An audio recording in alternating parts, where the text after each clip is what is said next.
स्वागत है आपका आपके अपने परिवार यूनिक स्टडी सेंटर में। ठीक है, तो कैसे हैं आप सभी? उम्मीद करता हूं कि आप लोग सब अच्छे होंगे और आपकी पढ़ाई भी अच्छी चल रही होगी। ठीक है, तो हम जैसा कि सबको पता है, जो हमसे बराबर जुड़े हुए हैं, हमारे चैनल पे बराबर जुड़े हुए हैं, उन सबको पता है कि हम क्लास 11 के लिए जो हमारा सिलेबस था कक्षा 11 में केमिस्ट्री का यानी रसायन विज्ञान का जो सिलेबस था हमारा, उसमें हम 2 चैप्टर अपना पढ़ चुके हैं पूरा कंप्लीट, और तीसरे चैप्टर को हम धीरे धीरे पढ़ रहे हैं, यानी तीसरे चैप्टर में हम चल रहे हैं इस समय। तो तीसरे चैप्टर में भी बात करें तो हमने कुछ बातें जान ली हैं, जिसमें हमने शुरुआत की कि तत्वों का वर्गीकरण क्यों आवश्यक है, क्यों हमें जरूरत पड़ी तत्वों के वर्गीकरण की। फिर दूसरी बात तो हमने देखा कि डॉबे-राइनर ट्रिक क्या होता है। डॉबे-राइनर ट्रिक के बाद हमने न्यूलैंड के अष्टक नियम को पढ़ा। न्यूलैंड के अष्टक नियम को पढ़ने के बाद हमने देखा कि किस तरीके से ये जो हमने पढ़ा न्यूलैंड का अष्टक नियम, डॉबे-राइनर ट्रिक, हम देख रहे थे कि हमारे पीरियोडिक टेबल यानी जो आवर्त सारणी हमारी इस समय हम पढ़ते हैं, इसका इतिहास किस तरीके का रहा है, कहें तो इसकी हिस्ट्री किस प्रकार की रही है, कि कहां से चलते हुए ये हमको मिली है। तो कहे तो न्यूलैंड के अष्टक नियम के बाद हमने पढ़ा अपना मेंडलीव का नियम, जिसमें हमने मॉडर्न कहे तो पीरियोडिक लॉ के बारे में जाना, यानी मॉडर्न पीरियोडिक लॉ क्या होता है। मेंडलीव के नियम को ही मॉडर्न पीरियोडिक टेबल का आधार माना जाता है, यानी पूरा श्रेय मेंडलीव को ही जाता है। फिर उसके बाद हम अपने मॉडर्न पीरियोडिक टेबल को हमने पढ़ा, है ना। तो मॉडर्न पीरियोडिक टेबल को पढ़ने के बाद तब हमने पढ़ा अपना कहे तो मॉडर्न पीरियोडिक टेबल के बारे में कुछ बातें जानी, ठीक, कि कौन से एलिमेंट होते हैं पीरियोडिक टेबल में, कितने एलिमेंट टोटल होते हैं, इन सभी के बारे में जाना। बात करें तो अभी हमें हमारे पीरियोडिक टेबल में 118 तथ्य दिखाए जाते हैं, ठीक है, लेकिन हम बताएं तो 2018 में 119वें तथ्य की भी खोज हो चुकी है। क्या? हाँ, 119वें तथ्य की खोज, जिसका नाम दिया गया है, जो 119वां तथ्य हमारे बेटा उसका नाम दिया गया है इका फ्रेंसियम। उसका नाम देगा इका फ्रेंसियम। ये हमारा 119वां तथ्य, कौन सा? 119वां। पीरियोडिक टेबल में भी हमको 118 तथ्य मिलते हैं, लेकिन ये हमारा 119वां तथ्य है जो खोजा गया है। ठीक, तो ये होता है इका फ्रेंसियम। तो इसका हम नाम IUPAC की पद्धति से लिखे, जो कि हमने पढ़ा कि 100 से ऊपर यानी जिस तत्व का परमाणु क्रमांक 100 से ज्यादा होगा उसके नामकरण के अनुसार हमने पढ़ा है कि हम इसका नामकरण करेंगे कैसे, UN, फिर से UN, और फिर 9 के लिए हम क्या लिखते हैं, ENN। इसका सिंबल हम क्या लेंगे, U और E, ये होगा इसका सिंबल। यहाँ पे IU और हम लिखते हैं यम, ठीक है। मतलब ये नाम होगा इसका UN, UN, ENN और IUM, और सिंबल क्या, U और E, ये होता है सिंबल हमारा। कितना? क्यों? क्योंकि ये है 119। तो जब पीरियोडिक टेबल में हमारे तत्व 118 से कहे तो 100 से ज्यादा होता है, तब उसका नामकरण हम IUPAC नॉमेनक्लेचर से करते हैं, जो कि ये नाम होगा और ये होगा इसका सिंबल। ठीक है, तो बात करें, हमने पीरियोडिक टेबल में देखा था कितने एलिमेंट होते हैं, सभी एलिमेंट्स के नाम किस प्रकार से होते हैं, उनका एटॉमिक नंबर किस प्रकार से होता है, इनके बारे में हमने चर्चा की थी। फिर हमने पढ़ा कि अब जो तत्व जिनका एटॉमिक नंबर कहते हैं, जिनका परमाणु क्रमांक 100 से ज्यादा है, उनका नामकरण किस प्रकार से हम करते हैं, इसके बारे में हमने पढ़ा था।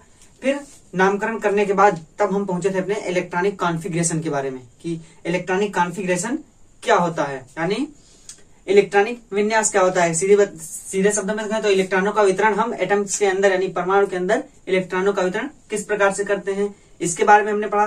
अब फिर बात करें तो हमने उसमें देखा कि इलेक्ट्रॉनिक कॉन्फ़िगरेशन हम पहले तो पीरियड वाइज पढ़ा, यानी आवर्त के रूप में जो क्षैतिज हॉरिजॉन्टल लाइंस थी, इस रूप में उनका इलेक्ट्रॉनिक कॉन्फ़िगरेशन जाना, किस तरीके से हम उस रूप में उनका इलेक्ट्रॉनिक कॉन्फ़िगरेशन करते हैं।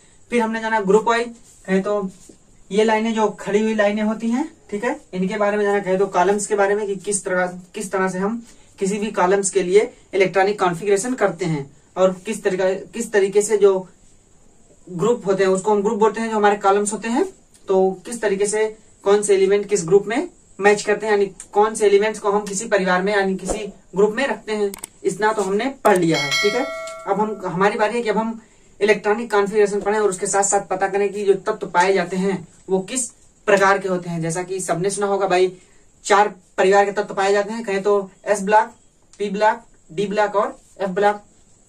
सभी को पता है कि ये 4 प्रकार के तत्व हमारे पीरियोडिक टेबल में पाए जाते हैं। ठीक है, तो हमको उसी के बारे में पढ़ना है, ठीक, क्योंकि इसके पहले एक टॉपिक हमने जितना बताया वो हम पढ़ चुके हैं। तो देखिए क्या टॉपिक हमारा, इलेक्ट्रॉनिक कॉन्फ़िगरेशन एंड इसका नाम है 3.6 टॉपिक ये है, ठीक है, एनसीईआरटी में। तो देखिए क्या, electronic configuration and types of element, मतलब इलेक्ट्रॉनिक विन्यास और तत्वों के प्रकार। और देखिए क्या, एसपीडीएफ ब्लॉक्स कहें तो एसपीडी और एफ ब्लॉक, इनके बारे में हमको जानना है कि तत्व कितने प्रकार के होते हैं। जिसको जैसे हम बोल सकते हैं कि एस ब्लॉक का तत्व है, पी ब्लॉक का तत्व है, डी ब्लॉक का तत्व है या फिर एफ ब्लॉक का तत्व है, इसके बारे में जानेंगे। तो चलिए शुरू करते हैं इसकी। तो सबसे पहले तो इसको पढ़ने के लिए आपको कुछ बातें जानना आवश्यक है, ठीक है। तो बातें क्या जानना आवश्यक है उसके बारे में बात करें तो देखिए, सबसे पहले तो हमें पता है कि जो पीरियोडिक टेबल हमारा है वो बना हुआ है अफबाउ के नियम से। आधार भले उसका कहें तो ये है, क्या बोलते हैं उसको, मेंडलीव, लेकिन जो पीरियोडिक टेबल है, जो प्रॉपर्टी की बात आती है कि भाई पीरियोडिक टेबल को क्यों बनाया गया, कहा गया है ना कि मेंडलीव ने भी अपनी पीरियोडिक टेबल को बनाने के लिए ज्यादातर फोकस किया था उसकी प्रॉपर्टी यानी तत्वों के गुणों पर, न कि उनके परमाणु भार के। उन्होंने तत्वों के गुणों के आधार पर वर्गीकरण किया था। तो वही बात कहें कि जो मॉडर्न पीरियोडिक टेबल का आधार होता है वो होता है हमारा तत्वों का गुण। और तत्वों का गुण किस प्रकार से डिफाइन किया जाता है, तो उसके लिए अफबाउ ने अपना तरीका बताया था ना कि हाँ किस प्रकार से हम तत्वों को कहे तो इलेक्ट्रॉनिक कॉन्फ़िगरेशन करेंगे। और बात करें जो पीरियोडिक टेबल होती है वो एक प्रकार से इलेक्ट्रॉनिक कॉन्फ़िगरेशन पे भी आधारित होती है ना, कि किस प्रकार। तभी तो हमने पिछले में जब हम इलेक्ट्रॉनिक कॉन्फ़िगरेशन और पीरियड और ग्रुप्स पढ़ रहे थे तब हमने बताया था ना कि जो इलेक्ट्रॉनिक कॉन्फ़िगरेशन के आधार पे भी हम किसी भी तत्व का स्थान पीरियोडिक टेबल में निश्चित कर सकते हैं कि हाँ किस इलेक्ट्रॉनिक कॉन्फ़िगरेशन वाला तत्व पीरियोडिक टेबल में कहाँ पे पाया जाएगा, ठीक। तो यही बात करें तो जो अफबाउ थे, अफबाउ का मतलब होता है बुल्ड अप यानी बनाना। इन्होंने बताया था ना, जब हम अफबाउ का प्रिंसिपल कहे तो अफबाउ सिद्धांत पढ़ रहे थे तो इलेक्ट्रॉनों को भरना इन्होंने बताया था कि किसी भी परमाणु के अंदर उसके कक्षकों में हम इलेक्ट्रॉनों को किस प्रकार से भरेंगे। उन्होंने एक क्रम दिया था तो उसी क्रम के अनुसार हम इलेक्ट्रॉनिक कॉन्फ़िगरेशन करते हैं। तो बात करें तो जो इलेक्ट्रॉनिक कॉन्फ़िगरेशन होता है यही कहे तो मेन बेस होता है किसका, पीरियोडिक क्लासिफिकेशन का, तत्वों के, है ना। इलेक्ट्रॉनिक कॉन्फ़िगरेशन के आधार पर हम तत्वों का पीरियोडिक क्लासिफिकेशन करते हैं। तो फिर बात करें पीरियोडिक क्लासिफिकेशन मतलब कहे तो आवर्ती वर्गीकरण, ठीक है, आवर्ती वर्गीकरण करते हैं इसी आधार पे।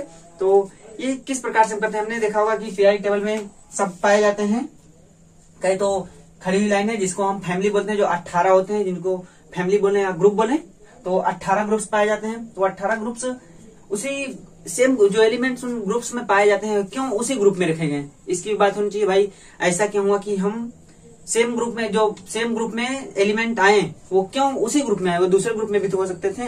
तो इसकी बात होगी। तो बात करें ये, इसलिए सबसे पहले तो ये ध्यान में दिया गया कि वर्गीकरण करते समय कि जो गुण हो, जो समान तत्व हो, समान गुण दिखाने वाले, उनको एक फैमिली में रखा जाए। तो बात करें इलेक्ट्रॉनिक कॉन्फ़िगरेशन कैसे उसका आधार रहा, इलेक्ट्रॉनिक कॉन्फ़िगरेशन इस तरीके से आधार रहा कि जब हम इलेक्ट्रॉनिक कॉन्फ़िगरेशन तत्वों का करते हैं तब हम देखते हैं कि जो आउटर मोस्ट सेल है, कहें तो आउटर मोस्ट सेल बोले या उसको वैलेंस सेल बोल सकते हैं, यानी बाह्यतम कक्षा या फिर बोले संयोजी कोष, बाह्यतम कक्षा या संयोजी कोष बोल सकते हैं। तो देखा गया कि जो इलेक्ट्रॉन अगर किसी सेम तत्व के इलेक्ट्रॉन कहे तो अलग अलग तत्वों के electron same outer most electronic configuration दिखाते हैं, कहने का मतलब सेम संयोजी कोष इलेक्ट्रॉनिक विन्यास दिखाते हैं, ठीक है, तब उसको हम एक फैमिली में रखते हैं।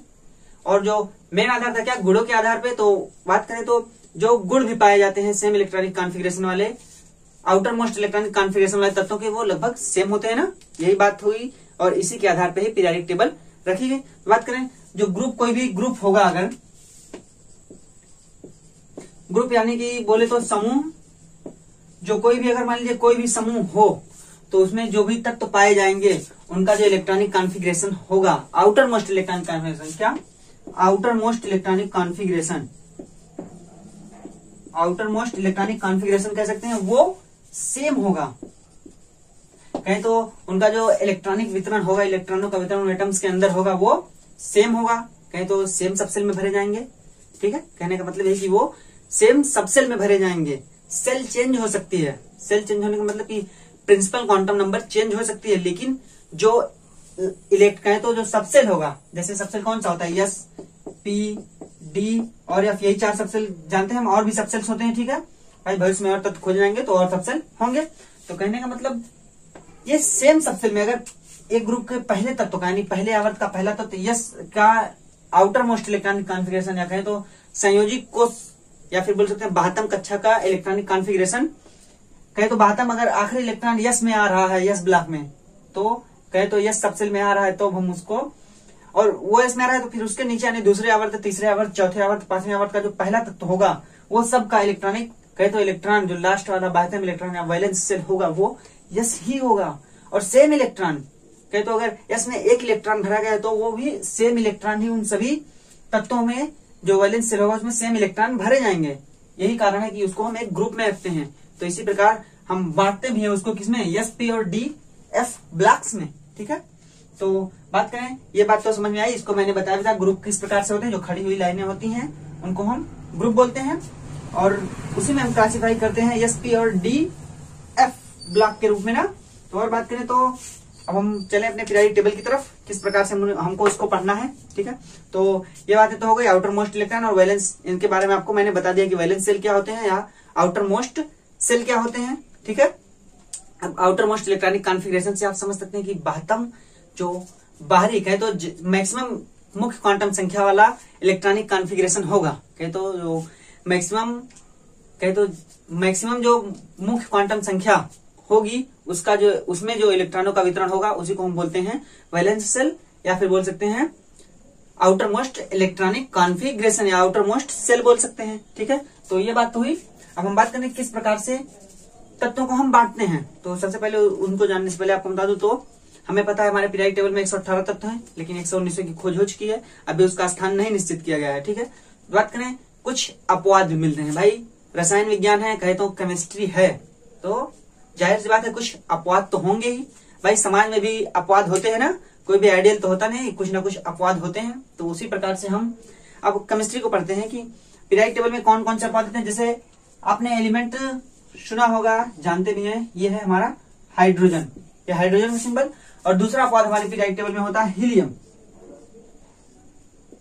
ठीक है, तो हाइड्रोजन किस प्रकार से अपवाद है और हीलियम किस प्रकार से अपवाद है, इसके बारे में बात करें। तो बात करें हाइड्रोजन जो होता है ये कहां पे पाया जाता है, जनरली हम पीरियोडिक टेबल में देखते हैं तो इसको यस ब्लॉक के या कहे तो हमारे पीरियोडिक टेबल का पहला एलिमेंट है हाइड्रोजन।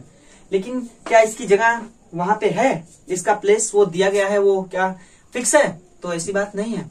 जो हाइड्रोजन है उसकी कोई भी जगह फिक्स नहीं पीरियोडिक टेबल में, बस उसको इसलिए आप देखेंगे कभी कभी पीरियोडिक टेबल में हाइड्रोजन को अलग दिखा भी दिया जाता है, अलग से उसको लिख दिया जाता है कि देखिए हाइड्रोजन यहाँ पे है। लेकिन ये ऐसा होता क्यों है भाई? हाइड्रोजन का इलेक्ट्रॉनिक कॉन्फ़िगरेशन जब हम करते हैं 1s1 होता है। ठीक है, ये होता है इसका इलेक्ट्रॉनिक कॉन्फ़िगरेशन, हमने करके भी दिखाया है।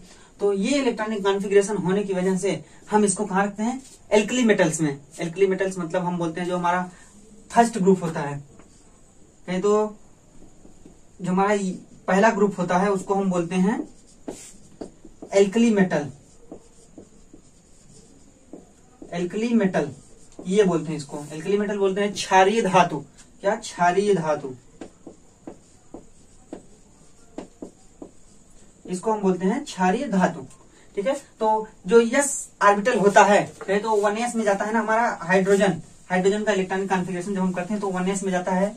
इसको इसलिए बोलते हैं कि एल्कली मेटल में यानी पहले ग्रुप में, क्योंकि जब पहले ग्रुप के सभी तत्वों का इलेक्ट्रॉनिक कॉन्फ़िगरेशन देखा जाता है या कहे तो जो पहले तत्वों का इलेक्ट्रॉनिक विन्यास सभी का देखा जाता है पहले ग्रुप का, तो सभी के जो लास्ट इलेक्ट्रॉनिक कॉन्फ़िगरेशन होता है तो आउटर मोस्ट इलेक्ट्रॉनिक सेल का कॉन्फ़िगरेशन होता है वो 1s ना, यस 1 ही होता है। क्यों 1s नहीं होगा? क्योंकि वो पहले आवर्त में है, लेकिन जिस तरीके से आवर्त चेंज होगा उसी तरीके से मुख्य क्वांटम संख्या की वैल्यू चेंज होगी। लेकिन जो सबसेल है ये यानी यस 1, ये सभी तत्वों का सेम होता है, इसीलिए हाइड्रोजन को यहाँ पे रखा गया है।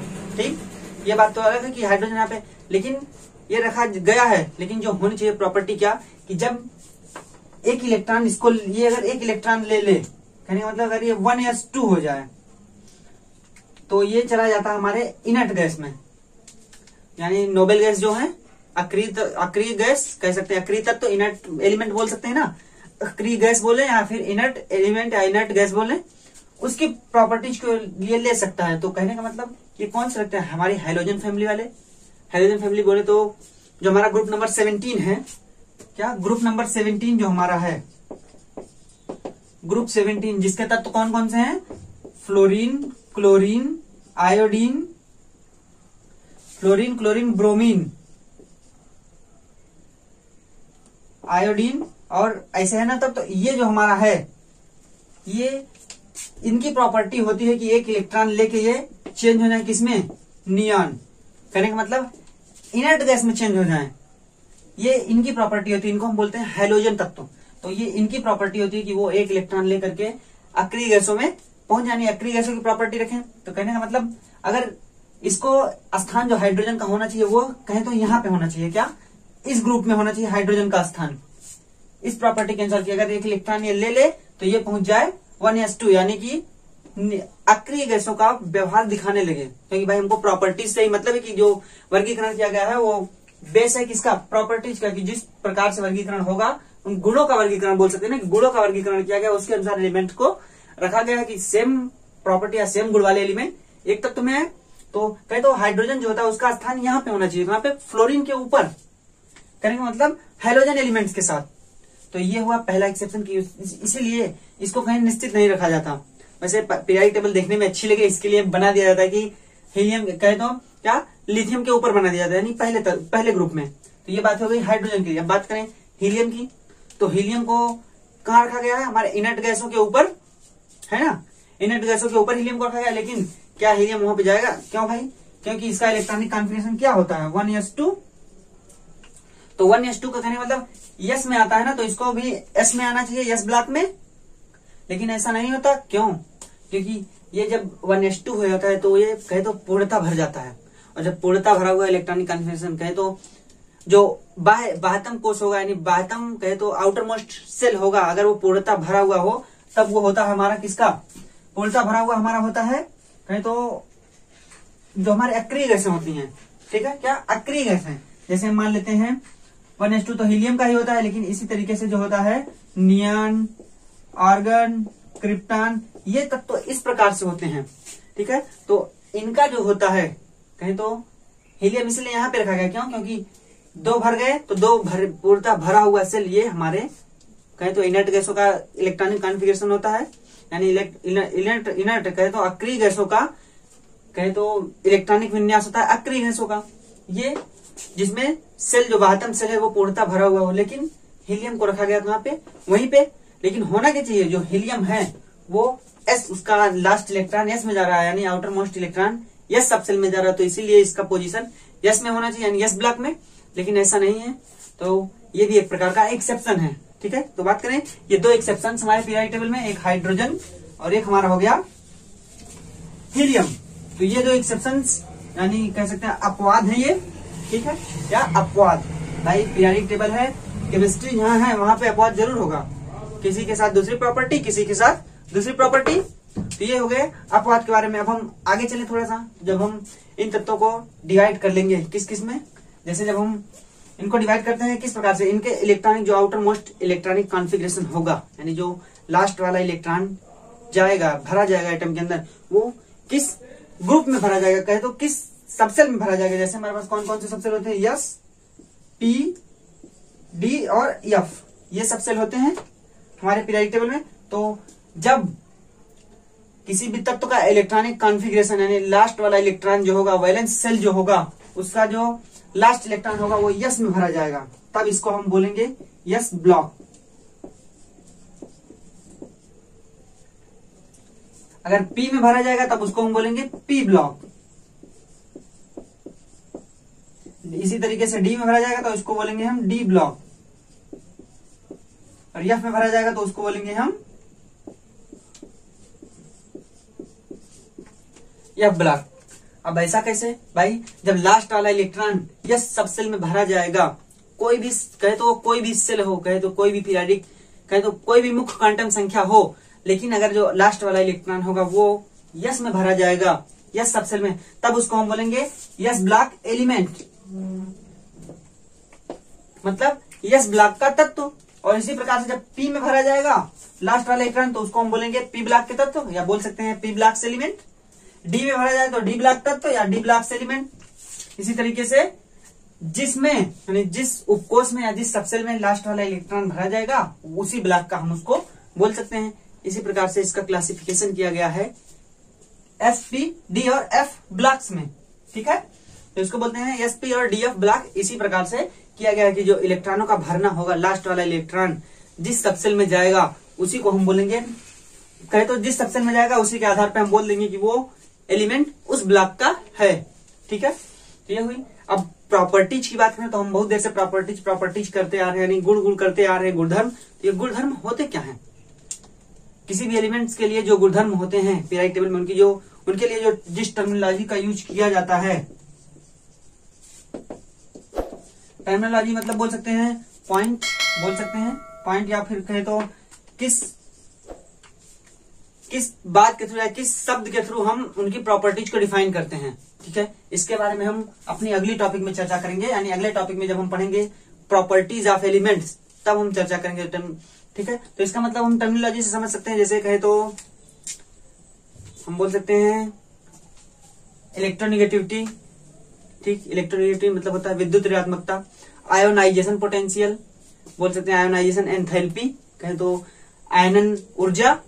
फिर बोल सकते हैं एटॉमिक साइज, वो भी एक प्रकार की प्रॉपर्टी है। क्या एटॉमिक साइज मतलब परमाणु आकार, ये भी एक प्रकार की प्रॉपर्टी है। एटॉमिक रेडिया यानी परमाणु त्रिज्या, ये भी प्रॉपर्टी है। ठीक है, तो इन्हीं सब टर्मिनोलॉजीज का यूज हम करते हैं इन तत्वों की प्रॉपर्टीज को अध्ययन करने के लिए। तो किन किन का हम यूज करेंगे उसको हम अपने अगले टॉपिक में अच्छे से जानेंगे। ठीक है, तो चलिए अब हम शुरू करते हैं एस ब्लॉक एलिमेंट को लेके कि एस ब्लॉक एलिमेंट क्या होते हैं और किस प्रकार से इनका इलेक्ट्रॉनिक कॉन्फ़िगरेशन होता है। तो बात करें अपने एस ब्लॉक के तत्व के बारे में, यानी एस ब्लॉक्स एलिमेंट, तो ये क्या होते हैं। ठीक है, तो देखिए पहले तो बताया इलेक्ट्रॉनिक कॉन्फ़िगरेशन के आधार पे हम बताएंगे कि कौन सा तत्व किस ब्लॉक का है। तो देखिए क्या, द एलिमेंट्स ऑफ ग्रुप 1, यानी क्या the elements of group first यानी 1, जिसको हम बोलते हैं एल्कली मेटल या फिर बोलते हैं क्षारीय धातु। जो हमारे ग्रुप फर्स्ट के एलिमेंट हैं, क्या हाइड्रोजन को छोड़िए अगर तो लिथियम, फिर सोडियम, फिर पोटेशियम, ये जो तत्व हमारे हैं उनको हम बोलते हैं एल्कली मेटल, और वो हमारा ग्रुप पहला होता है।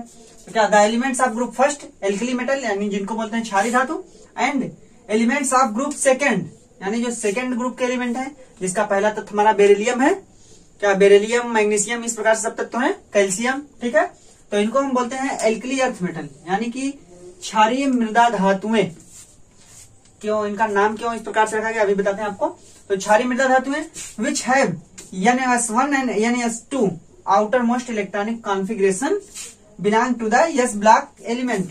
कहने का मतलब वो तत्व यानी जो ग्रुप हमारा पहला है और जो ग्रुप सेकंड है, उनमें जो तत्व हमारे पाए जाते हैं उनको हम बोलते हैं एस ब्लॉक एलिमेंट, यानी belongs to S block element, जो एस ब्लॉक से बिलोंग करते हैं, यानी एस ब्लॉक के तत्वों के साथ मैच करते हैं। ऐसा क्यों? क्योंकि उनका इलेक्ट्रॉनिक कॉन्फ़िगरेशन यानी आउटर मोस्ट इलेक्ट्रॉनिक कॉन्फ़िगरेशन कह सकते हैं, बाहरी इलेक्ट्रॉनिक विन्यास जो होता है वो NS1 और NS2 होता है। ग्रुप फर्स्ट का होता है NS1 और ग्रुप सेकंड का होता है NS2। तो इनको हम बोलते हैं यस ब्लॉक तत्व। क्यों? क्योंकि जो इनका लास्ट वाला इलेक्ट्रॉन आएगा वो यस में आएगा, यस सबसेल में।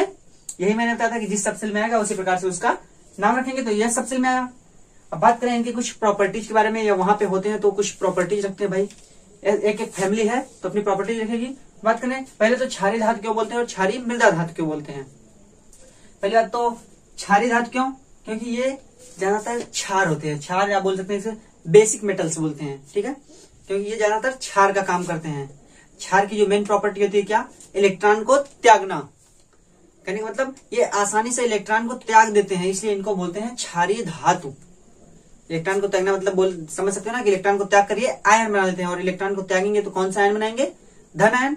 भाई इलेक्ट्रॉन को बाहर किए तो धन की यानी प्रोटॉन की संख्या बढ़ गई, तो जिससे इन्होंने धन आयन बनाया, तो उनको हम बोलते हैं क्षारीय धातु। और सेम इसी प्रकार से क्षारीय मृदा धातु में भी इलेक्ट्रॉन त्याग देती है आसानी से, तो इसलिए इसको बोलते हैं क्षारीय मृदा धातु। और ये मृदा क्यों बोलते हैं, ऊपर वाले में मृदा नहीं लेकिन यहाँ पे मृदा, क्योंकि जो ये क्षारीय मृदा धातुएं जो पाई जाती है, यानी जो सेकेंड ग्रुप के एलिमेंट पाए जाते हैं वो ज्यादातर मिट्टी में पाए जाते हैं, क्ले में। ठीक है, वो ज्यादातर क्ले में पाए जाते हैं, इसलिए इसको क्षारीय मृदा धातु में बोलते हैं। अब इनकी कुछ प्रॉपर्टीज के बारे में बात करें तो इनकी प्रॉपर्टीज कैसी होती है, तो ये आसानी से इलेक्ट्रॉन त्यागने के कारण, क्या आसानी से इलेक्ट्रॉन त्यागने के कारण जो इनकी रिएक्टिविटी होती है, रिएक्टिविटी बोल सकते हैं अभिक्रियाशीलता, वो बहुत ज्यादा होती है। भाई जाहिर सी बात है जिसकी रिएक्टिविटी बहुत ज्यादा होगी वो आसानी से तो पाया नहीं जाएगा, कहीं अकेला तो घूमेगा नहीं। जो बहुत ज्यादा रिएक्टिव होगा अकेला ना घूमेगा, और किसी के साथ कॉमन घूमेगा, यानी किसी को पकड़ के घूमेगा, किसी से रिएक्शन करने के बाद ही वो घूमेगा। जिसकी रिएक्टिविटी ज्यादा हो, जो हमेशा कुछ ना कुछ करता हो, तो अकेला खाली तो बैठेगा नहीं, वो कुछ ना कुछ हमेशा करता हुआ रहेगा।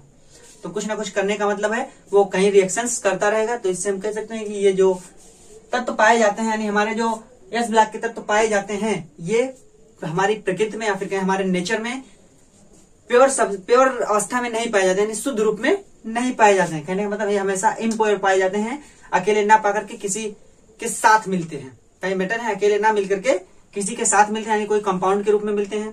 ठीक है, पहली बात तो ये। फिर दूसरी बात, इनकी जो आयोनाइजेशन एंथैल्पी होती है, कहे तो आयोनाइजेशन ऊर्जा, क्या आयनन ऊर्जा, आयोनाइजेशन एंथैल्पी है, आयोनाइजेशन एंथैल्पी,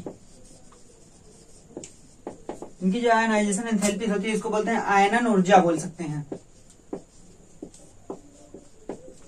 आयनन ऊर्जा ये बहुत कम होती है, कहे तो बहुत कम मात्रा में इसकी ऊर्जा होती है। और आयनन ऊर्जा क्या, आयनन का मतलब हम समझ सकते हैं कि किसी भी एटम को आयनित करने की ऊर्जा है। तो अगर हम इसको हल्का सा ऊर्जा दे दें तो ये अपने आप आयनित हो जाता है। आयनित कैसे, ये इलेक्ट्रॉन को त्याग देता है। भाई आयनन दो प्रकार से होता है, कह सकते हैं आयनित कोई भी परमाणु या कोई भी एटम आयनित दो प्रकार से हो सकता है। एक तो इलेक्ट्रॉन को त्याग के और दूसरा इलेक्ट्रॉन को ग्रहण करके। तो ये इलेक्ट्रॉन को त्यागते हैं, तो इसलिए इनकी आयनन ऊर्जा बहुत कम होती है। इनको थोड़ी सी एनर्जी दे दें तो ये इलेक्ट्रॉन को आसानी से त्याग सकते हैं। तो पहली बात तो ये कि इनकी आयनन ऊर्जा कम होती है। और दूसरी बात हमने जानी इनकी रिएक्टिविटी के बारे में, जो इनकी रिएक्टिविटी होती है वो बहुत ही ज्यादा होती है। ठीक है, इतनी बात तो ठीक। फिर बात करें तो जो ग्रुप फर्स्ट वाला एलिमेंट होगा, जिसकी इलेक्ट्रॉनिक कॉन्फ़िगरेशन N+1 होगा, क्या देखिए यहाँ पे, जिसका इलेक्ट्रॉनिक कॉन्फ़िगरेशन N+1 होगा। ये कितने इलेक्ट्रॉन त्यागेगा भाई, इसके पास जब एक ही इलेक्ट्रॉन है तो एक ही इलेक्ट्रॉन त्यागेगा ना। ये क्या करेगा, एक इलेक्ट्रॉन त्याग करके बनाएगा, जो भी बनाए ये बनाएगा +1, है तो 1+ आयन।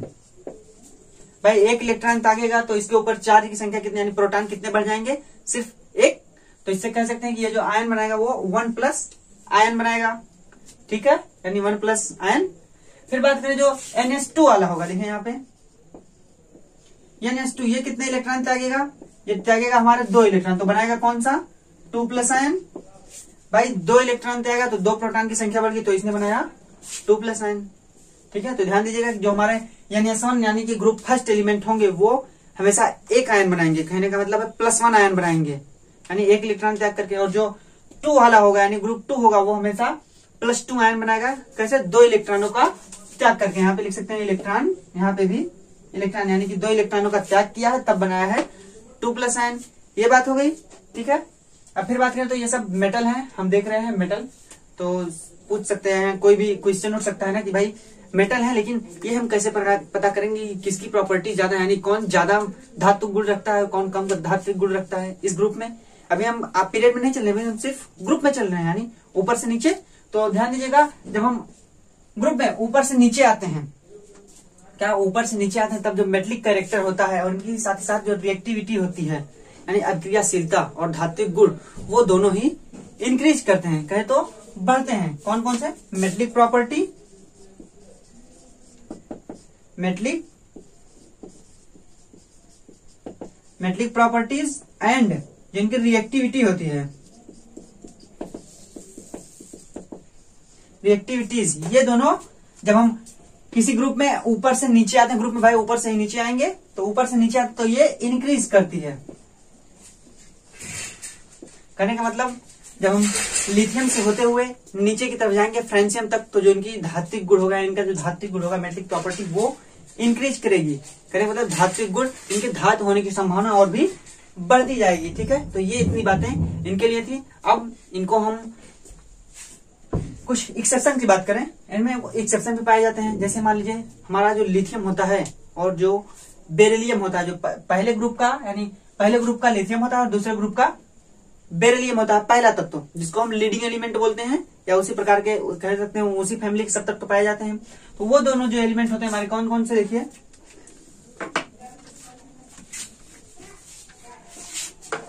हमारे जो लिथियम पाया जाता है, लिथियम और हमारा बेरिलियम, ये जो तत्व पाए जाते हैं, इनके जो कंपाउंड हमको मिलते हैं, क्या इनके जो कंपाउंड हमको मिलते हैं वो कहे तो आयनित ना होकर के, वो आयनित नहीं होते, लेकिन जो अदर पाए जाते हैं, इनके अलावा और भी जो तत्व तो पाए जाते हैं इस फैमिली में, उनके जो कंपाउंड मिलते हैं हमको नेचर में, वो सब कहे तो आयनिक कंपाउंड होते हैं।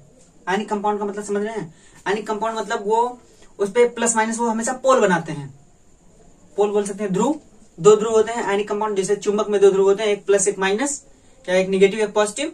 ठीक उसी प्रकार से ये भी, इनके भी जो कंपाउंड पाए जाते हैं वो हमेशा आयनिक होते हैं, यानी कहे तो उनमें परमानेंट डाइपोल मूवमेंट होता है, यानी परमानेंट द्विध्रुव आघूर्ण होता है। ठीक है, तो इसको हम द्विध्रुव आघूर्ण को बाद में देखेंगे। बात करें अभी इतना ही जानिए कि ये जो एलिमेंट होते हैं लिथियम और बेरिलियम, इनके अलावा जितने भी तत्व यस ब्लॉक में पाए जाते हैं सब आयनिक कंपाउंड बनाते हैं। ठीक है, एक बार इन सभी तत्वों को लिख देते हैं, कौन कौन से तत्व इस ग्रुप में पाए जाते हैं, और उसको एक बार याद करने के लिए बता देते हैं आपको इसको याद कैसे कीजिएगा। ठीक है, देखिए आप कौन कौन से तत्व इसमें पाए जाएंगे।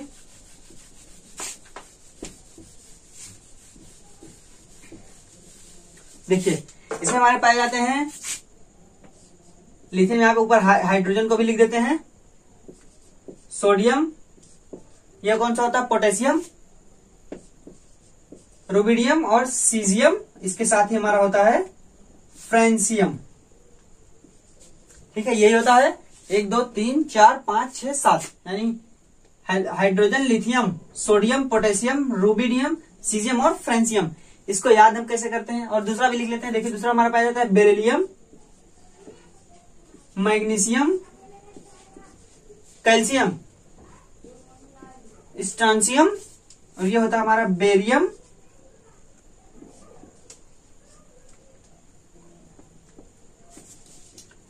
देखिए कौन कौन सा होगा, beryllium, magnesium, calcium, strontium, barium, और हमारा होता है रेडियम। ठीक है, तो ये हमारे तत्व होते हैं यस ब्लॉक। ये हमारा होता है क्या, ये हमारा है ग्रुप फर्स्ट, बोल सकते हैं ग्रुप फर्स्ट, और ये हमारा है ग्रुप सेकंड। ठीक है, तो कुल कितने तत्व पाए गए, 1 2 3 4 5 6 7 8 9 10 11 12, और इसको भी जोड़ लिया जाता है, इसमें 13 तत्व। ठीक है, तो ये हमारे ग्रुप फर्स्ट और ग्रुप सेकंड है। इसको याद हम कैसे करेंगे, तो इसको याद करने का तरीका है, पढ़ सकते हैं हम ह ली न क रब से फरियाद, ये तरीका, इससे आप इसको याद कर सकते हैं। क्या, हेलिना का रब से फरियाद, या फिर इसको बोल सकते हैं हेलिना करे रब से फरियाद। ठीक है, ये याद करने का तरीका है, इसको याद कीजिए, हेलिना का रब से फरियाद। फिर इसको कैसे हम याद करेंगे, देखिए बेटा मांगे कार सर बाप रे, ऐसे हम याद कर सकते हैं, बेटा मांगे कार सर बाप रे।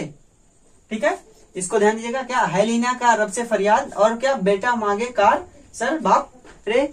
इसके बाद आप एटॉमिक नंबर इसका कैसे याद करेंगे, देखिए एटॉमिक नंबर की बात करें तो इसका एटॉमिक नंबर कितना होता है 1, इसका एटॉमिक नंबर होता है 3, इसका एटॉमिक नंबर होता है 11। ठीक है, फिर इसका एटॉमिक नंबर होगा 19, और इसका होता है 11 18, देखिए 2 8 8 18, यानी 28 36 37, इसका होता है 37, और इसका होता है कितना 37 में हम जोड़ेंगे कितना 18, फिर से 37 10 47, और 8 55, इसका एटॉमिक नंबर होता है 55। फिर इसका कितना होगा 55 में हम जोड़ेंगे 32, यानी कि इसका होता है 87।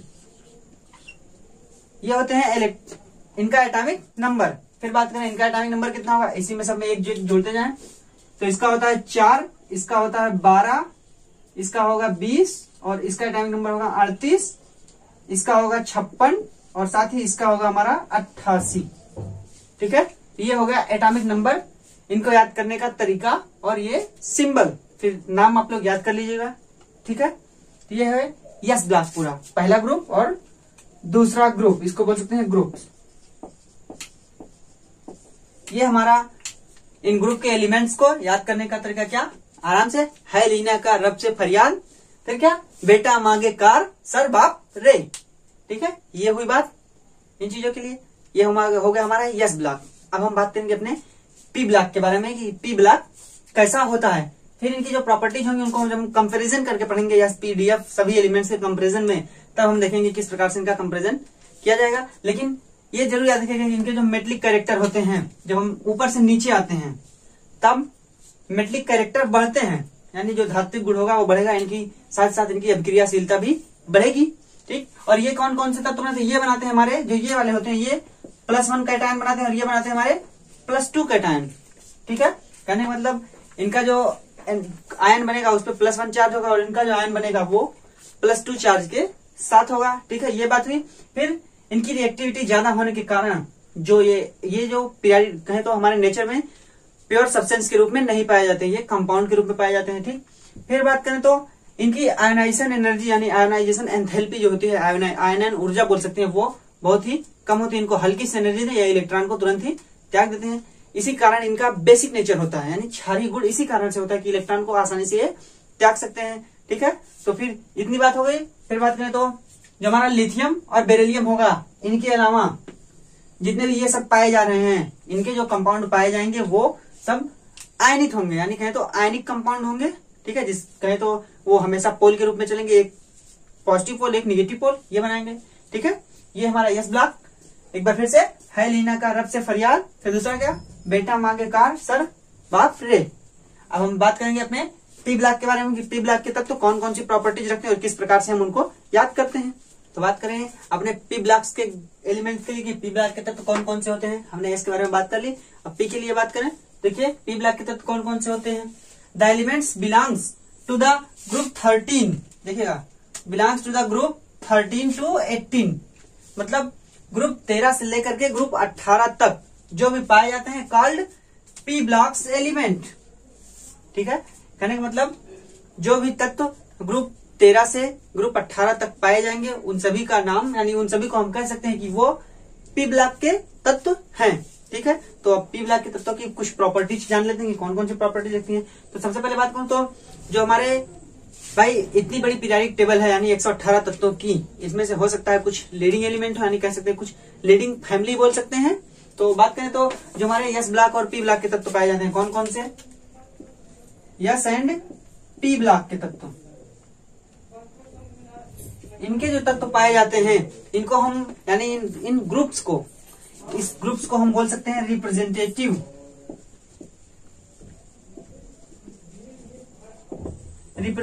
ग्रुप्स, या फिर बोल सकते हैं मेन ग्रुप एलिमेंट।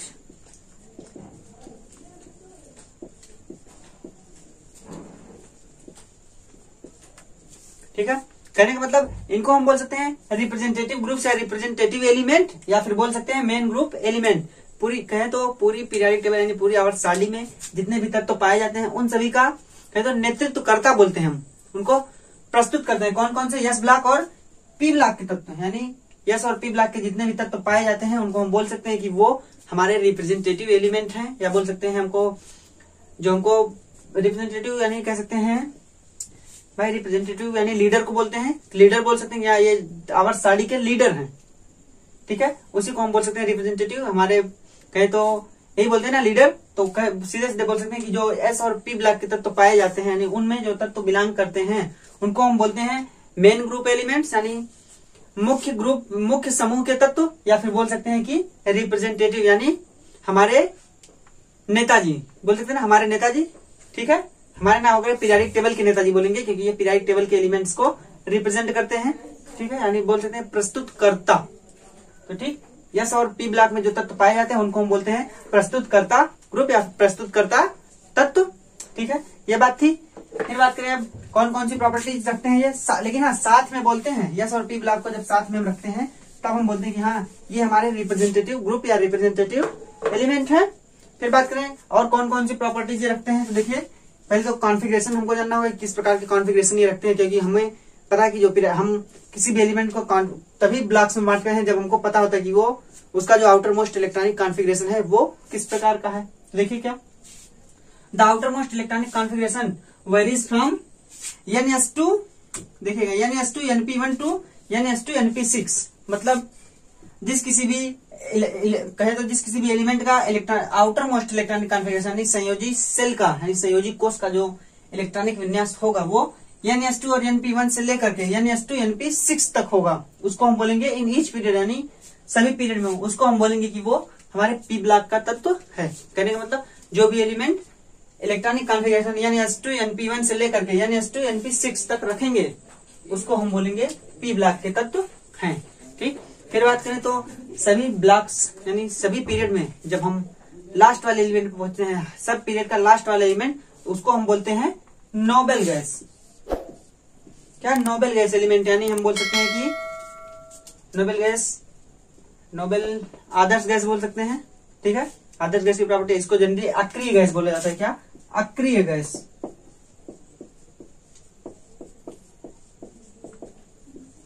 अक्रिय गैस बोलते हैं इसको। ठीक है, तो क्या एंडिंग एलिमेंट यानी जो भी ending element of each period यानी हर आवर्त का जो लास्ट वाला एलिमेंट होगा जिसका कॉन्फ़िगरेशन होगा Ns2 Np6, ठीक है, उसको हम क्या बोलेंगे? कॉल्ड नोबल गैस एलिमेंट यानी कि नोबल गैस एलिमेंट या नोबल तत्व तो बोल सकते हैं अक्रिय गैस, या इनको और एक नाम से जानते हैं इनर्ट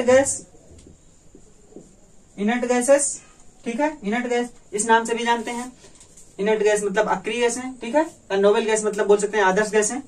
तो क्या the ending element of each period Ns2 Np6 जो ये कॉन्फ़िगरेशन रखते हैं उनको हम बोलते हैं नोबल गैस एलिमेंट या फिर इनर्ट गैस। तो बात करें ये जो इनर्ट गैसें होती है ना, इनका जो पहली बात तो क्या इनका जो आउटर मोस्ट इलेक्ट्रॉनिक कॉन्फ़िगरेशन है वो पूर्णतः भरा हुआ है, यानी कह सकते हैं कि जो लास्ट वाला सेल है इनका वो पूर्णतः भरा हुआ है। तो भाई पूर्णतः भरा होने की स्थिति में ये स्टेबल होगा ना। क्यों? क्योंकि हमने पढ़ा था हाफ फील्ड और फुल फील्ड ऑर्बिटल्स यानी हाफ फील्ड और फुल फील्ड सबसेल्स की स्टेबिलिटी के बारे में, है ना। प्रीवियस चैप्टर का लास्ट वीडियो में हमने उसी के बारे में पढ़ा था कि हाफ फील्ड और फुल फील्ड सबसेल्स की एनर्जी यानी इनकी स्टेबिलिटी किस प्रकार से होती है। तो ये क्या फुल फील्ड होते हैं भाई। फुल फील्ड हो गए इसका मतलब ये क्या हुए? स्टेबल हुए। ये क्या होते हैं? मोस्ट स्टेबल बोल सकते हैं, बहुत ज्यादा स्टेबल है, अस्थायी है। इनको आसानी से आयनित करना यानी इनके इन एटम्स के अंदर आसानी से इलेक्ट्रॉन को प्रवेश कराना या आसानी से इलेक्ट्रॉन को बाहर निकालना संभव नहीं है। क्यों? क्योंकि इनका जो बाहरी यानी संयोजी कोष है वो पूर्णतः भरा हुआ यानी उसमें इलेक्ट्रॉनों की संख्या पूर्ण है। तो कह सकते हैं कि इलेक्ट्रॉनों की संख्या पूर्ण होने की वजह से यानी उनका सेल भरा होने की वजह से वो बहुत ही स्टेबल होते हैं। ठीक है, ये किसकी बात हुई? ये हुई हमारे कहें तो नोबल गैसेस की यानी ग्रुप 18 के एलिमेंट। कौन से तत्व ये होते हैं? ये होते हैं हमारे ग्रुप 18। ग्रुप 18 यानी कि ग्रुप 18 के तत्व होते हैं। कौन से? अक्रिय गैस यानी नोबल गैस है। ठीक, तो बात 18 की हो गई। अब फिर बात करें तो पीरियोडिक टेबल में दो और ग्रुप्स पाए जाते हैं, पी ब्लॉक्स में दो और ग्रुप्स पाए जाते हैं। बात करें पहले तो कितने ग्रुप पाए जाते हैं इसमें? देखिए 13 से लेकर के 18 यानी 13, 14, 15, 16, 17, 18 यानी 6 ग्रुप पाए जाते हैं टोटल किसमें? हमारे पी ब्लॉक में। ठीक है, तो फिर बात करें इसमें जो दो ग्रुप और पाए जाते हैं, ग्रुप नंबर 16 और ग्रुप नंबर 17। पहले तो बात करें इसमें ज्यादातर यानी इस ब्लॉक में ज्यादातर तत्व जो मिलते हैं वो या तो मेटलाइड होती है यानी उपधातु या फिर नॉन मेटल होती हैं। नॉन मेटल मतलब अधातु। ठीक है, तो यही बात की पी ब्लॉक में जो भी तत्व पाए जाते हैं ज्यादातर करके कहे तो अधातु होती हैं या फिर उपधातु होती हैं। तो देखिए क्या इसमें दो और भी तत्व पाए जाते हैं यानी दो ग्रुप के तत्व और भी पाए जाते हैं जिनका भी नामकरण किया जाता है। देखिए कौन कौन से? तो जैसे तो उसको हमने नोबल गैस कह दिया कि वो नोबल गैस है ग्रुप 18 के एलिमेंट। फिर बात करें इसमें ग्रुप 16 पाया जाता है और ग्रुप 17 ये भी पाए जाएंगे भाई। 18 पाया गया, 13 से 18 तक ये भी पाए जाएंगे। बात करें जो ग्रुप 16 के एलिमेंट होते हैं उनको हम बोलते हैं चाल्कोजेंस। ठीक है, क्या? चाल्कोजेंस। और जो ग्रुप 17 के पाए जाते हैं इनको हम बोलते हैं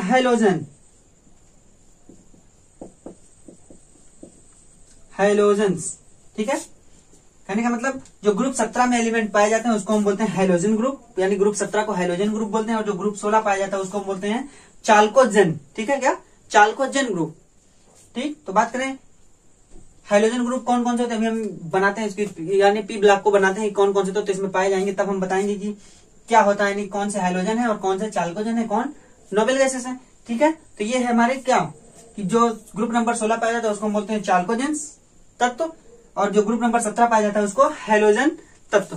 फिर बात करें तो जिस तरीके से नोबल गैसेस कम रिएक्टिव थी भाई, पूरा भरा होने की वजह से इनका रिएक्टिविटी यानी इनकी अभिक्रियाशीलता कम थी। लेकिन ये जो तत्व पाए जाते हैं चाल्कोजेंस और हैलोजेंस, इनकी रिएक्टिविटी बहुत ज्यादा होती है। और रिएक्टिविटी कैसी ज्यादा होती है? इलेक्ट्रॉन को त्यागने की नहीं, यानी इलेक्ट्रॉन को छोड़ के धन आयन बनाने की प्रॉपर्टी नहीं, कहे तो ये इलेक्ट्रॉन को गेन करने की क्षमता रखते हैं, कहे तो इलेक्ट्रॉन को ग्रहण करने की, अपने अंदर खींचने की। और ये बहुत आसानी से एक इलेक्ट्रॉन, दो इलेक्ट्रॉन क्रमशः अपने पास खींच सकते हैं बहुत ही जल्दी।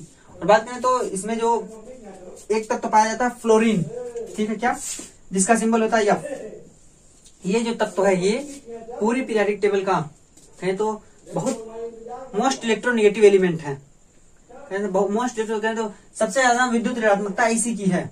और जिसकी विद्युत ऋणात्मकता सबसे ज्यादा होगी वो इलेक्ट्रॉन को आसानी से खींचेगा, यानी इलेक्ट्रॉन को बहुत ज्यादा मात्रा में खींच सकता है, ठीक है। तो ये क्या था?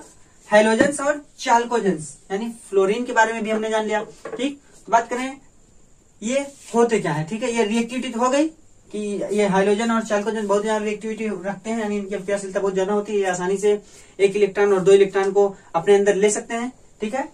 तो ये पूरी बात होती है क्या, हमारे पी ब्लॉक तत्व की। इसमें एक बात और कि मेटलिक कैरेक्टर और नॉन मेटलिक कैरेक्टर के बारे में बात करें, ठीक। तो जो नॉन मेटलिक कैरेक्टर होगा यानी उप धातु का गुण, यानी आधातु का गुण होगा, वो क्या होगा? जब हम पीरियोडिक टेबल में इसमें भाई 6 ग्रुप पाए गए तो जाहिर सी बात है हम इस तरीके से, यहां से भी इस तरीके से भी चलेंगे, यानी कहने का मतलब है हम ग्रुप में, पीरियड में चलना है ना, पीरियड में भी चलेंगे और ग्रुप में भी चलेंगे, ठीक। तो बात करें जब हम पीरियड में चलते हैं, ठीक है, तो पीरियड में जो होता है इनका गुण जो होता है, पीरियड में जब इस तरीके से हम चलते हैं तब जो कहे तो हमारा जो नॉन मेटलिक कैरेक्टर होता है, क्या, non metallic character, non metallic character ये जो होता है ये क्रमशः इंक्रीज होता है, इंक्रीजेज, यानी जो आध्यात्मिक गुण है वो बढ़ता है। कब? जब हम पीरियड में बाएं से दाएं चलते हैं, यानी लेफ्ट टू राइट चलते हैं। ऐसे मान लीजिए पीरियोडिक टेबल है तो जब हम इधर से इधर जाएंगे तब जो नॉन मेटलिक कैरेक्टर होगा यानी आध्यात्मिक गुण होगा वो बढ़ेगा। और फिर बात करें जब हम ग्रुप में आते हैं यानी ऊपर से नीचे आते हैं तब क्या बात होगी? तो हमें पता है कि जो धात्विक गुण था वो बढ़ रहा था, तो कहेंगे क्या, मेटलिक कैरेक्टर इंक्रीजेज, मेटलिक यानी वो नॉन मेटलिक था, ये मेटलिक कैरेक्टर इंक्रीजेज, ठीक है। सीधी बात, इतना याद रखिए कि जब हम पीरियड में बाएं से दाएं जाते हैं तब जो नॉन मेटलिक कैरेक्टर यानी आध्यात्मिक गुण है वो हमारा बढ़ता है, और जब ऊपर से नीचे आते हैं तब जो मेटलिक गुण है वो बढ़ता है। तो कहने का मतलब अगर इसका पूछ लिया जाए कि अगर नॉन मेटलिक कैरेक्टर बढ़ता है तो मेटलिक कैरेक्टर क्या होगा? भाई जाहिर सी बात है जब आधात की तरफ बढ़ेंगे तो सीधी सी बात है धात्विक गुण घटेगा, यानी मेटलिक कैरेक्टर कम होगा, डिक्रीज करेगा। और यहाँ पूछ लिया जाए मेटलिक कैरेक्टर अगर नीचे इंक्रीज हो रहा है तो नॉन मेटलिक कैरेक्टर कैसा होगा? भाई जब एक इंक्रीज करेगा तो दूसरा डिक्रीज करेगा, जाहिर सी बात है कि नॉन मेटलिक कैरेक्टर डिक्रीज करेगा, ठीक है। तो इतनी बातें थी पी ब्लॉक के बारे में। हम पी ब्लॉक के एलिमेंट्स को देख लेते हैं कि पी ब्लॉक में कौन कौन से एलिमेंट पाए जाते हैं, उनको हम कैसे याद करेंगे, ठीक है।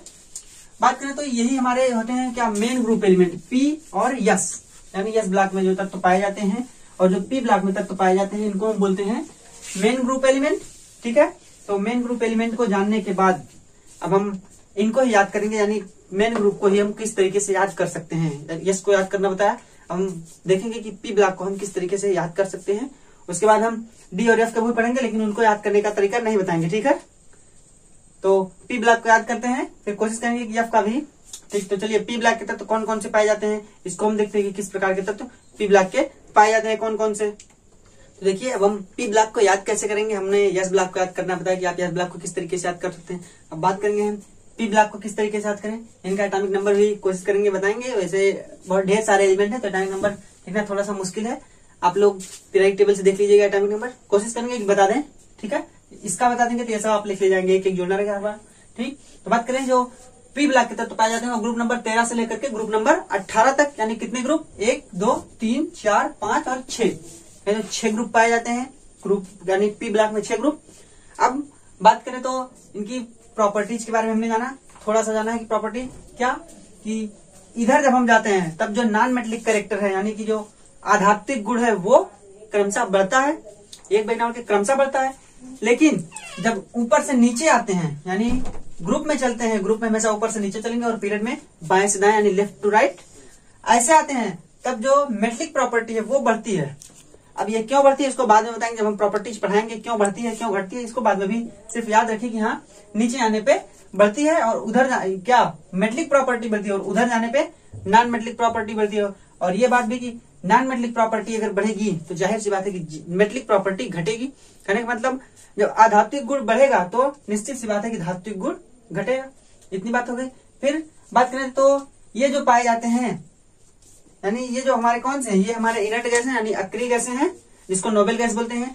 इनकी क्रियाशीलता बहुत ही कम होती है और इस वजह से इनका आयोनाइजेशन, यानी इनकी आयोनाइजेशन एंथैल्पी या इलेक्ट्रॉन गेन एंथैल्पी बहुत ही हाई होती है। कहें तो इनको बहुत ही कठिन होता है, बहुत ही डिफिकल्ट होता है इनको आयनित करना, इनको इलेक्ट्रॉन देना या इनसे इलेक्ट्रॉन को लेना बहुत ही कठिन होता है। इसलिए जनरली जब कंपाउंड पाए जाते हैं सिर्फ जेनान के, यानी जेनान के कंपाउंड ही नेचर में प्राप्त किए जाते हैं। ठीक है, तो देखिए अब क्या कि इनको हम याद कैसे करेंगे। और ये जो क्या है, ये ऑक्सीजन वाला है और ये फ्लोरीन। पहली बात तो ये जो ऊपर वाले सब एलिमेंट हैं इनको हम बोलते हैं लीडिंग एलिमेंट। अगर इस एलिमेंट को इन सभी इस ग्रुप को लिया जाए तो हम कह सकते हैं ये सब किसके तत्व हैं, नाइट्रोजन परिवार के। क्यों? क्योंकि ये नाइट्रोजन के द्वारा रिप्रेजेंट किए जा रहे हैं। इसको क्या बोलेंगे, बी है बोरान का सिंबल, इसको बोलेंगे बोरान फैमिली के तत्व है, क्योंकि लीड के किसके द्वारा किए जा रहे हैं, बोरान के द्वारा। इसी तरीके से सब जितने भी हैं उसका जो पहला एलिमेंट, ग्रुप का पहला एलिमेंट होगा वो लीडिंग एलिमेंट होगा, जिसको हम बोलेंगे कि जिसमें जितने भी तत्व उस ग्रुप में पाए जाएंगे हम बोलेंगे कि ये उसके उस फैमिली के हैं, यानी उस फैमिली से बिलोंग करते हैं। ठीक है, तो अब हम इसको याद करने का तरीका देखें किस प्रकार से हम इसको याद करेंगे। देखिए क्या ये होता है बी, यानी इसको हम बोल सकते हैं बैंगन। एक याद करने का तरीका भाई किसी भी तरीके से आप याद कर सकते हैं। ठीक है, किसी भी तरीके से, कोई निश्चित नहीं है कि किसी जो मैं बताऊं उसी से आप जैसा आपको लगे जो आप बना सकें उसको आप याद कर सकते हैं। देखिए बैगन, इसको क्या बोलेंगे, आलू, इसको क्या बोल सकते हैं, गाजर, इसको क्या कह सकते हैं, इन्हें, और क्या टीएल से है तो कह सकते हैं तौलो, ये बोल सकते हैं। तो क्या हो गया, इसको याद करने तो बैगन, आलू, गाजर, इन्हें तौलो। और ये जो नीचे हमने डार्क डार्क दिखा दिया, ये हमारा 7वां आवर्त है जिसमें अभी एलिमेंट्स की खोज हो चुकी है। ठीक है, तो उसको अभी पढ़ने की जरूरत नहीं है, वो कहीं पूछा नहीं जाएगा अभी। ठीक है, आपसे पूछे तो मेन एलिमेंट्स यही हैं, उनका अभी नाम नहीं लिया जाता। ठीक है, देखिए क्या बैगन, आलू, गाजर, इन्हें तौलो, याद करने का तरीका। फिर इसको क्या कह सकते हैं, इधर देखिए, इसको याद करने के लिए हम कह सकते हैं का सी। याद करने का तरीका भाई आप चाहे जैसे याद कर लीजिए, का सी। इसको बोल सकते हैं जी, सुन लो, यानी काशी जी सुन। टीवी जो है इसको इस सिंबल के थ्रू प्लम्बस बोलते हैं, यानी प्लम्बस, प्लम्बिक, लेकिन इसका जो नाम होता है वो होता है लेड। क्या, लेड, इसलिए इसको बोलते हैं काशी जी सुन लो। ठीक है, इसको हम बोलते हैं लेड, LEAD, लेड मतलब शीशा। ठीक है, तो इसको लेड बोलते हैं, इसीलिए इसको याद करने का तरीका क्या, देखिए काशी जी सुन लो, है ना। आप कुछ भी बना सकते हैं, ये तो हम अपने तरीके से बता रहे हैं, इस तरीके से याद करिए, काशी जी सुन लो। इसको याद करने का तरीका देखिए क्या, एन से क्या होता है, हमारा पड़ोसी देश नेपाल, दूसरा पड़ोसी देश पी से कौन सा है, पाकिस्तान,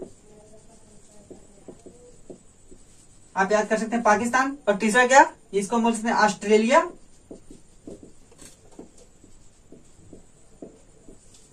ठीक है, नेपाल, पाकिस्तान, ऑस्ट्रेलिया। एसबी से बोल सकते हैं सब, और यहां बोल सकते हैं भिखारी।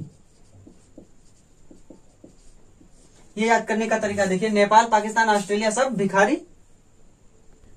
तो देखिए क्या, नेपाल, पाकिस्तान, ऑस्ट्रेलिया से भिखारी, ये याद करने का। अब दूसरी बात, इसको कैसे याद करें, तो इसको याद कर सकते हैं क्या, ओ, इसको क्या लिख सकते हैं, स, इसको क्या से, इसको क्या टी पो, यानी ओस से टीपो, या फिर बोल सकते हैं उस से टीपो, जैसा भी आपको याद हो, ओस से टीपो। और भी कुछ आप याद कर सकते हैं। इसको देखिए हम कैसे याद करेंगे, इसको याद करने का तरीका है फिर, और क्या कल, इसको बिहार से बोल सकते हैं बाहर, यहाँ आई से बोल सकते हैं आई या आई, आई बोल लीजिए, कल बाहर आई, यहां बोल सकते हैं क्या आंटी,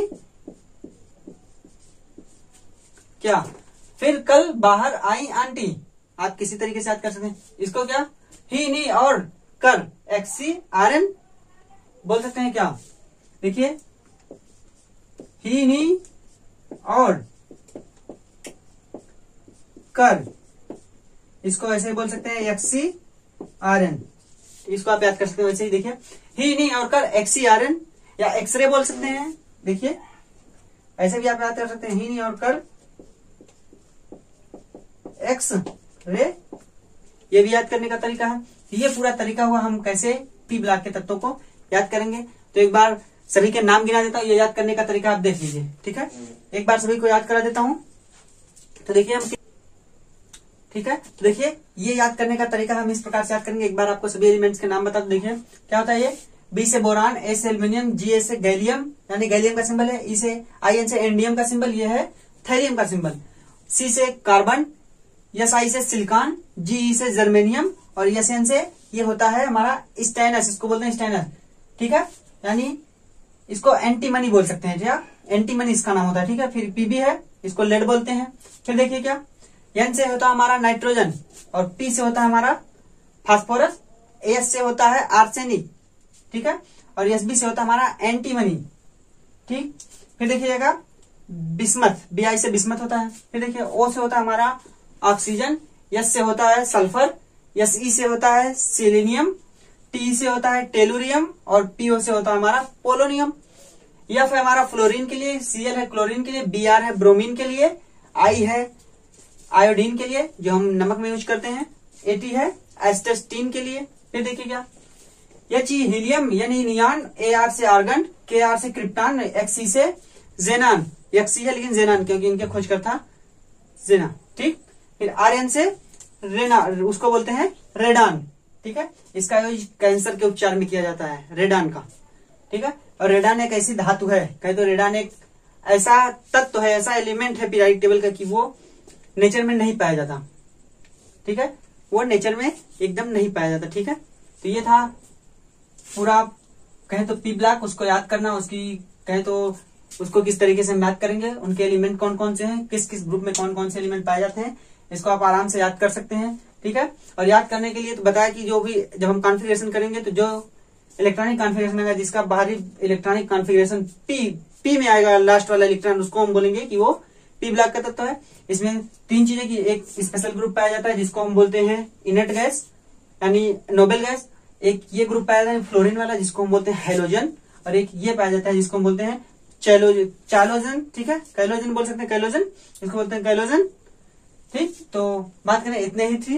और ये सब क्या होते हैं, ज्यादातर नॉन मेटल, ठीक, नॉन मेटल के साथ साथ इनमें कुछ कहे तो सेमी मेटल भी पाया जाता है, इसको उपधातु भी बोलते हैं, ठीक है। तो उपधातु के श्रेणी में ये चीजें आती हैं, इसको जब हम पढ़ेंगे भी इसी में टॉपिक है, हम डी और एफ पढ़ने के बाद जानेंगे कौन से मेटल है, कौन से नॉन मेटल है, किस प्रकार से कहे तो उपधातु है, ठीक है। तो बस इस वीडियो में इतना, यानी यस और पी के बारे में जानिए। अगले वीडियो में हम जानेंगे, अपने कोशिश कर रहा था कि पूरा बताऊं लेकिन वीडियो ज्यादा बड़ी हो जा रही है, इसलिए अगले वीडियो में हम डी और एफ के बारे में जानेंगे, ठीक है। हमको डी और एफ में एलिमेंट्स को याद करने की जरूरत नहीं है क्योंकि 11 में बहुत ज्यादा मात्रा में नहीं पूछा जाएगा डी और एफ के बारे में। क्यों? क्योंकि बात करें तो ये मेन ग्रुप जो एलिमेंट है हमारे यस और पी वाले, इनको याद कर लीजिएगा सभी एलिमेंट्स, और इनकी कहें तो इनका इलेक्ट्रॉनिक कॉन्फ़िगरेशन भी कोशिश कीजिएगा, आप लोग सब बनाइएगा, ठीक है। बाकी हम डी और एफ को सिर्फ जानेंगे कि डी और एफ क्या होते हैं, उनमें कौन कौन से एलिमेंट पाए जाते हैं, ठीक। और हम तभी अब उन्हें अगली वीडियो में भी ये भी जानेंगे कि ये तो मेटल, नॉन मेटल और उपधातुएं क्या होती हैं, ठीक है। तो मिलते हैं अपने अगली वीडियो में।